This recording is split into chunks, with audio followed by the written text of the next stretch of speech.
போய் சாப்பிடணும் அந்த மாதிரி ஆசை வந்துச்சு. அப்புறமா அங்கே போய் சுற்றி பார்த்தா ஒரு ஓட்டையுமே இல்லையா. அப்புறமா அதே ஒரு ஓட்டை போட்டு உள்ளே போச்சான். அப்புறமா அதில் இருக்கிற பாதி காணை அது ஃபுல்லாக சாப்பிட்டுருச்சான். அப்புறமா பார்த்தா அது முன்ன சின்னசாக இருந்துச்சு. சாப்பிட்ட உடனே வயிறு ஃபுல்லாகிடுச்சு. அப்புறமா வெளியே வரலான்னு பார்த்தா முடியலையாம்.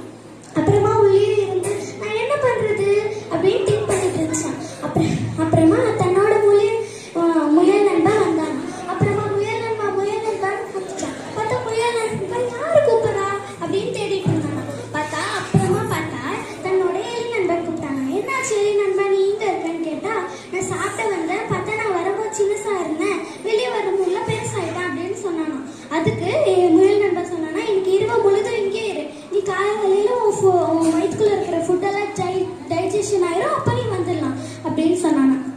அதுக்கு சரின்னு சொல்லிட்டு தன்னோட எலி நண்பனும் அங்கேயே இரவு முழுதும் இருந்தாங்க. அப்புறமா காலையில பார்த்தா இன்னும் ஆசை தீர வேலையா, இன்னும் சாப்பிடணும்னு தோணிட்டே இருந்துச்சு.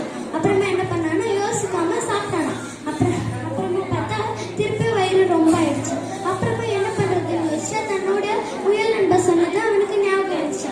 அப்புறமா சரி இன்னைக்கு நான் இரவு பொழுது இங்கே இருக்கலாம், நாளைக்கு போயிடலாம் அப்படின்னு அவன் திங்க் பண்ணானா. அதுக்குள்ள பார்த்தா சடனா ஒரு பூனை வந்து அதோட ஸ்மெல் கண்டுபிடிச்சி உடனே சாப்பிட்டுருச்சான். அப்புறமா அதுக்கு ரொம்ப கை காலெல்லாம் நடுங்க ஆரம்பிச்சிச்சான். அப்புறமா அதுக்கு ஆல்ரெடி தெரிஞ்ச பூனை வருதுன்னு. அப்புறமா பார்த்தா இதோட மாரல் என்னன்னா, நம்ம எந்த விஷயத்துலையுமே பேராசைப்படக்கூடாது. இந்த மாரல் ஸ்டோரியோட வசனம் என்னன்னா,